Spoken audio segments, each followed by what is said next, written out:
On va passer au C8 d'or. C8 d'or, et on commence avec les plus gros clashs politiques. On a vécu une année présidentielle, électorale. Il y a eu double élection. Il y a eu présidentielle et législative, évidemment. Et forcément, quand les politiques se rencontrent sur un plateau, c'est rarement pour se dire des mots d'amitié. Voilà. On vous a fait une petite sélection. Voici les nommés. Dans la catégorie Award du meilleur clash politique, les nommés sont Stanislas Rigaud et Alexis Corbière dans les embrouilles de cours de récré. Continuez vos études, monsieur, parce que dans la vie, pour avoir des diplômes... Retournez enseigner en 2022, c'est fini pour vous, l'Assemblée. Éric Zemmour et Jean-Luc Mélenchon qui ne se sont jamais entendus. Oui, ça rend sourd. Vous en avez d'autres, monsieur de la Palisse? Je suis sourd de naissance. Oui, de naissance. Vous avez quelque chose contre les handicapés, j'ai remarqué. Daniel Cohn-Bendit pour son calme légendaire face à Luc Ferry. Si je dis des conneries, j'ai le droit de parler. Mais tu n'arrêtes pas, c'est-à-dire j'ai continué mon pauvre ami. La tienne, pauvre crétin, va. On se calme. Non, mais qu'est-ce que c'est que cette histoire? Et Rachida Dati pour ses punchlines sorties d'un autre monde face à Clémentine Autain. Mais vous n'avez pas le monopole de quoi que ce soit. Et on voit comment vous avez fracturé les territoires. Vous êtes responsable d'une grande partie du séparatisme en France. Il faut que vous l'entendiez, ça.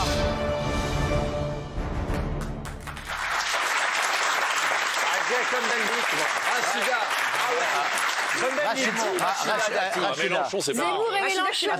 Rachida, c'est la meilleure. Elle a les meilleures punchlines, généralement. Ah, moi, j'aime bien Mélenchon et Zemmour.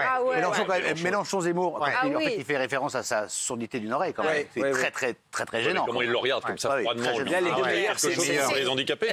Zemmour, Mélenchon, ouais. Alors, on va se regarder Zemmour et Mélenchon dans la longueur, parce que c'est quand même un grand moment. C'est le record, en plus, d'audience. Cyril, sur plus de 2 200 000 téléspectateurs produits par un certain Valentin que j'embrasse. Regardez. Quand on a travaillé, on a le droit de s'arrêter. Vous en avez d'autres, monsieur de la Palisse, comme ça? Le revoilà. Qu'est-ce que vous avez dit? J'ai dit, est-ce que vous en avez... Oui, ça rend sourd. Vous en avez d'autres, monsieur de la Palisse? Je suis sourd de naissance. Oui, de naissance. Vous avez quelque chose contre les handicapés, j'ai remarqué. Ah bon, reculez devant rien. La démagogie et vous, ça connaît. Quant à vous, vous êtes grossier, vulgaire. Ah, parce que vous, non. Vous détestez tout le monde. Bah, voyons. Les musulmans, les gosses handicapés, les familles qu'on doit regrouper. Mais oui, c'est ça. Alors vous gardez vos remarques, vous devriez réfléchir. La chose que vous avez sous les cheveux qui vous reste, ça s'appelle un cerveau. Ça sert à ça. C'est drôle, alors.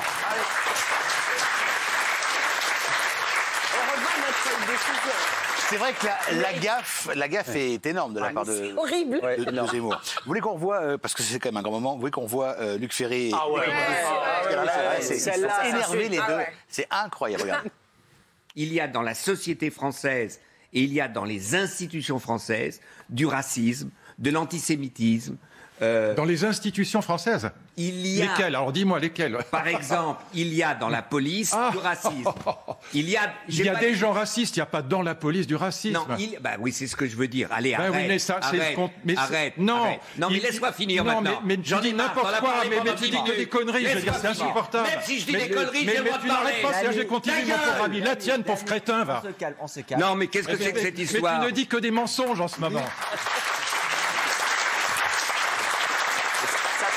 Il paraît que dans la vie, ils s'entendent bien. Alors, justement, je les connais très bien. Ils s'entendent très, très bien. Et en fait, c'est un rendez-vous qui a lieu tous les dimanches soirs sur LCI. Et ils se rendent dedans assez régulièrement. Alors, vous vous rappelez que, comme Bennett, il est coutumier du fait, il s'emporte très vite. Vous vous rappelez de son face-à-face avec Collard en 2019 Pas mal aussi. Vous avez deux représentants de la République en marche. Mais prenez la parole. Prenez la parole pour vous exprimer. Ce n'est pas la présence qui compte, c'est ce qu'on dit. Allez-y. Tu es de trop. Ah bon, ben je m'en vais. Alors, on me l'a déjà dit. On me l'a déjà dit. Monsieur Collard, s'il vous plaît, messieurs. Si je suis de trop. Messieurs, mon utilité.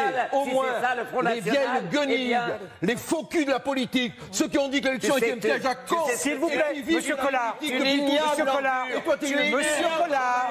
Monsieur Collard, monsieur Collard, oui, c'est insupportable, c'est insupportable, coupez-leur le micro, c'est insupportable, monsieur Collard, monsieur Collard, vous êtes... Pas mal. On a besoin de ça. Benjamin, que les politiques, souvent pour avoir fait pas mal d'immersions avec eux, ils sont hyper copains en dehors des émissions. Et j'avais posé la question justement à Éric Zemmour, je lui avais dit, si je vous mets dans une maison tous ensemble, avec qui vous vous aimeriez le plus et avec qui vous clasheriez le plus? Et il m'avait répondu, Mélenchon. C'est-à-dire qu'il m'a dit, parce qu'on a plein d'idées en commun, etc. etc. Il adorait. En commun. Il l'avait choisi en tout cas pour les être avec opposés, lui. ça tire. Oui, c'est ça. Et alors, on va remettre le C8 d'or à Rachida, comme ça on se fait. Ah oui, c'est la reine de la punchline, on va pas se mentir. Merci. Allez, regardez. Non, mais je vous ai pas demandé de décoder mes propos, là. Je lui pose la question. C'est pas une traduction, je peux lui dire direct. Alors, une offre de service. Écoutez, Madame Autain, non mais ça va, j'ai pas besoin de vous, j'ai besoin de personne. Mais vous n'avez pas le monopole de quoi que ce soit. Et on voit comment vous avez fracturé les territoires. Vous êtes responsable d'une grande partie du séparatisme en France. Faut que vous l'entendiez, ça. J'ai vraiment un sentiment de Muppet Show, là, vous voyez, à ma droite. Les Muppet Show, Rachida Dati, ça va. S'il vous plaît, Clémentine Autain, s'il vous plaît, Rachida Dati, merci. Votre parole est terminée. Vous ferez mieux de baisser d'un ton, parce qu'on verra au deuxième tour.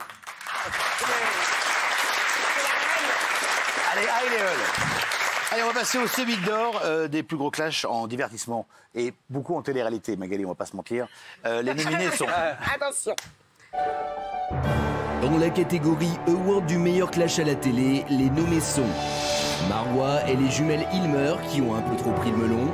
Couper 14 morceaux, tout le monde veut des trucs. Non. Je fais pas la meuf, J'ai pas dit que vous avez dit non. Après, elle me dit qu'il y a d'autres pastèques, bah dis-moi qu'il y a d'autres pastèques. J'ai pas compris, cousine. Cynthia et Ambre dans Touche pas à mes affaires. Ambre, sur la vie de ma mère, touche à mes affaires. Sur la tête de ma mère, je vais prendre toute ta valise. Toi, je t'explique, tu veux que je prenne tes affaires? Virginie et Nicolo dans le partage compliqué des tâches ménagères. Tu sais juste faire la... Je vais finir chauve, donc je me brosse les cheveux. Mais t'es déjà chauve. Attention sur ta tête. J'espère que je vais tous les faire, tu vas devenir chauve. Et Giuseppa et Paga pour qui le contact ne passe décidément plus. Allô, est-ce que tu m'entends? Oui, je t'entends. Mais si tu m'entends, que tu me le dis pas dans le calcul, comment tu veux que j'entende? Oui, je t'entends, putain.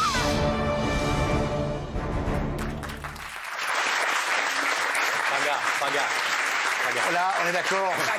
Non, c'est Paga et... Ils n'ont pas compris le maniement du Tokyo, visiblement. Ils parlent, ils appuient après. Ça marche pas du tout. C8 d'or dans la catégorie gros clash sur TPMP. Là, comme on dit, on ne sait que choisir. C'est clair. Il y a à boire et à manger. Il y a à boire et à manger. Les nominés sont... Gilles. Dans la catégorie Award du meilleur clash dans TPMP, les nommés sont Afida Turner et Laurent Fontaine dans la réconciliation ou pas. C'était dans une question moustache. Attends. Je vais pas dire c'est Brad Pitt, merde. Favard et Verdez dans la guerre des Gilles. C'est que des magouilles. T'as vendu des joueurs, c'était même pas les tiens. Viens pas m'énerver. Tu vas t'énerver de quoi? T'as pas vu, t'es taillé dans un casse-croûte de Balmusette. Fabrice Divisio face à Mathieu Delormeau dans son 257e départ de plateau. Mais de quoi tu me parles? Mais de quoi? Allez, ça suffit, allez, laisse tomber. Allez, toi. Non, mais c'est bon, quoi. Qu'est-ce que je fous ici, bordel de merde? Non, mais c'est bon, allez. Et Benjamin Castaldi à la rescousse de son fils. Vous allez arrêter de penser que les réseaux sociaux, c'est un déversoir à merde et qu'on peut tout dire et tout faire. Je vais vous apprendre la loi, monsieur. Votre fils. Mais je suis pas mon fils. C'est votre fils qui tu vois ma gueule là? C'est Castaldi Benjamin. C'est votre fils qui m'a... C'est quoi la gueule là? Je m'en fous.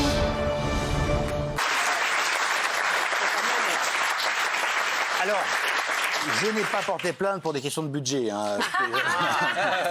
Voilà. Donc, alors, tiens, puisque je vous tiens, Magali Berda, je vous ai vu sur les réseaux, vous avez lancé une pétition que je trouve extrêmement louable et extrêmement noble, puisque Magali Berda milite pour que on lève l'anonymat sur les réseaux. Alors, on va expliquer alors, assez brièvement, parce que votre vidéo, elle fait 50 minutes, mais on les lève d'une certaine façon. Voilà, en fait, c'est-à-dire que moi, ce que je voudrais, c'est que les réseaux sociaux, pour ouvrir des comptes, obligent les gens de leur donner leur carte d'identité.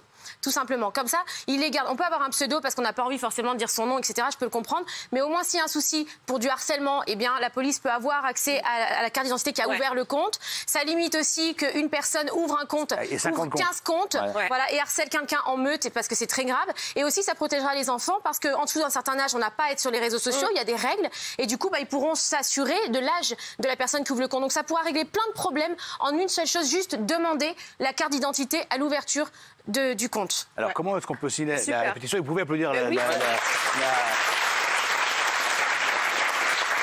la démarche de Magali Bernard, on va tous la signer. C'est sur mesopinions.com et on a déjà en 3 jours, je crois, plus de 20 000, 25 000 signatures, donc c'est quand même énorme. Au bout de combien on a une chance d'aller à l'Assemblée ? Je sais plus, je crois que c'est 100 000, non? C'est parti. Il me semble, ouais. 100 000. Eh ben, écoutez, on va y arriver. On va tout faire pour que vous puissiez avoir vos 100 000 signatures. On va avoir quand même de leur mot avec Division, parce que Division nous a quand même offert un festival toute l'année. Oui. Et c'est vrai que quand Division est sur le plateau, c'est jamais serein. On va pas se mentir. On a toujours envie de lui hurler dessus, en fait. Hein. Voilà, regardez. Finalement, ces mesures entre le pass vaccinal, le confinement, le couvre-feu, c'est l'ensemble, finalement, des choses qui a, à un moment donné, contribué à un sentiment de mal-être dans la population qu'il ne faut pas négliger. C'est vraiment des caprices de riz. Alors, s'il vous plaît, alors, Géraldine Maillet. Comment ça? Non, attends, je vais répondre à ça. Les gamins qui t'attendent, non, ça suffit. Ça suffit. Ils sont en train de crever, qui attendent qu'on leur vende. Et toi, tu dis, il faut le mettre, il faut l'enlever, c'est hyper perturbant. Arrête, c'est des preuves de riche, ça. De quoi tu parles? Personne qui se suicide. Il y a des gamins qui se suicident. Il y a des gamins, mais tu te crois où là? Respecte tous les pays qui crèvent de ça. Tu te crois où à pas respecter les gamins qui se suicident comme ça? Il y a une augmentation. Mais de quoi tu me parles? Mais de quoi? Allez, ça suffit, allez, laisse tomber. Allez, toi. Non, mais c'est bon, quoi. Qu'est-ce que je fous ici, bordel de merde? Non, mais c'est bon, allez. Alors, vous avez vu, il y avait le monsieur au milieu, c'est le directeur d'Al2O. Il ne sait pas pourquoi il est là, mais il voit passer les missiles. Il est génial. Non, on voit son petit sourire au coin où il est content. Il dit là, il y a du bon. Moi, je pense qu'on va remettre le séminateur AG. Bravo, G.